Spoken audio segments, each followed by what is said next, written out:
اعوذ باللہ من الشیطان الرجیم، بسم اللہ الرحمن الرحیم۔ السلام علیکم دوستو، دا اسلامک وارئرز چینل میں خوش آمدید۔ آج ہم مختصر سی تاریخ جانیں گے الجزائر کی۔ الجزائر جسے انگریزی میں الجیریا بھی کہا جاتا ہے۔ آج ہم یہ بھی جانیں گے کہ الجزائر ایک معمولی سی بندرگاہ سے ناقابل تسخیر ریاست کیسے بنا۔ الجزائر جسے سلطنت عثمانیہ کے بہادر سپوت عروج باربروسا نے اپنے خون سے سینچ کر آباد کیا۔ الجزائر جس کے ساحلوں کی پرجوش لہریں آج بھی اپنے پہلے ترک سلطان خیر الدین باربروسا کو خراج تحسین پیش کرتی ہیں۔ دوستو، ہم مسلمانوں کا المیہ رہا ہے کہ ہمارے آخری خلیفہ امیر المومنین حضرت علی کے دور خلافت سے ہی بغض علی رکھنے والے مسلمان یا بالخصوص اثر و رسوخ رکھنے والے مسلمان خاندان طاقت کے حصول کی تگ و دو میں ہی لگے رہے۔ یہ طاقت کا حصول مسلمان ریاستوں میں اس قدر بڑا فتنہ بن کر سامنے آیا ہے کہ جس کی بدولت مسلمان حکمرانوں نے جتنی ایک دوسرے کی گردنیں کاٹ کر امت مسلمہ کو نقصان پہنچایا ہے، اتنا کسی اور طاقت نے بھی ان کو نقصان نہیں پہنچایا۔ ان کی اسی حصول طاقت کے خواہش نے کفار کو مسلمانوں پر مسلط ہونے میں جتنی راہ ہموار کی، شاید کفار اپنی ایڑی چوٹی کا زور لگا کر بھی یہ حاصل نہیں کر سکتا تھا۔ مگر تاریخ گواہ ہے کہ جب کفار نے کسی سچے مسلمان کو للکارا ہے تو انہی مسلمانوں کے سامنے نہ منگول آندھی ٹھہر سکی اور رومی سلطنت بھی پاش پاش ہو گئی۔ ریاست الجزائر کا قیام بھی اسی کی ایک مثال ہے۔ 16ویں صدی کے اوائل میں وسطی مغرب کی جانب شمالی افریقہ کا وسیع علاقہ دو مسلمان بربر خاندانوں کے بیچ جکڑا ہوا تھا۔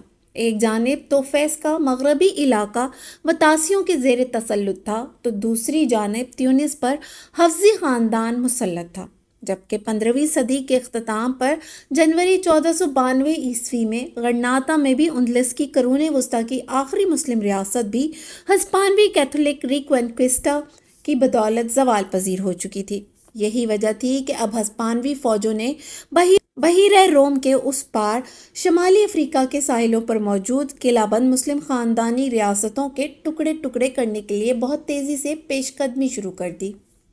یہ مسلم خاندان 13ویں صدی میں ختم ہونے والی قرون وسطیٰ کی عظیم سلطنتوں کے اختتام کے بعد اپنا تسلط قائم کرنے میں کامیاب ہوئے تھے۔ یہ وہ دور تھا جب وسطی مغرب کے کسی ایک شخص نے بھی یہ تصور نہ کیا تھا کہ آنے والے دنوں میں یہ علاقہ ایک ناقابل تسخیر ریاست بن جائے گا۔ اس دور میں اس علاقے پر الجزائر کی بندرگاہ سے ہی حکومت ہوتی تھی، جو کہ ایک معمولی سی بندرگاہ تھی۔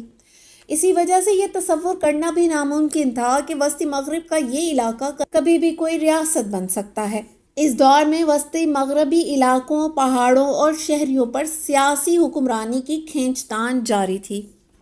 جہاں ایک طرف تو تلمسان ریاست کے بربر زیانی خاندان اپنی ٹیکسٹائل مینوفیکچرنگ کی بدولت اپنی حکمرانی ثابت کرنے پر تلا ہوا تھا، تو دوسری طرف تیونس کے حفظی مشرق کی جانب بجایا کی بندرگاہ پر قابض تھے۔ ان دونوں بربر خاندانوں کے درمیان مسلسل جنگوں کی بدولت بحیرہ روم کی ابھرتی ہوئی طاقتوں نے بھی اس خطے کا رخ کر لیا، جہاں ایک طرف تو ابھرتی ہوئی سلطنت عثمانیہ 1453 عیسوی میں قسطنطنیہ پر قبضہ کے بعد اپنے سنہرے دور عروج کی طرف گامزن تھی، تو دوسری طرف غرناطہ کے زوال کے بعد ہسپانویوں نے وسطی مغربی ساحلی علاقوں پر اپنی پیش قدمی بھی شروع کر دی تھی، جنہوں نے گورنر پیڈرو نویرا کی سربراہی میں 1505 عیسوی سے لے کر 1509 عیسوی تک مرس الکبیر، مغربی اوران اور بجایا کو ہسپانوی قبضے میں لے لیا تھا۔ یہاں یہ بھی بتاتی چلوں کہ اس دوران ڈان ڈیگو ویرا ہسپانوی توپ خانے کا کیپٹن جنرل تھا۔ 2 سال کے بعد ہی ڈیلس، چرچل اور مستغنین کے حکمرانوں کو بھی ہسپانویوں کو مجبوراً خراج دینا پڑا۔ وسطی مغرب کے ساحلی علاقوں سے لے کر حفظیوں کے زیر تسلط مشرقی علاقے سب کے سب ہسپانویوں کے کنٹرول میں آ چکے تھے۔ 1510 عیسوی میں الجزائر کے معززین نے امن کے لیے مقدمہ دائر کیا۔ یہ لوگ اپنے سمندری جزیروں سے ہسپانوی قبضہ ختم کروانا چاہتے تھے، جہاں سے اپنی بندرگاہ پر کمانڈ کر سکیں، جو کہ اب ہسپانوی کمانڈر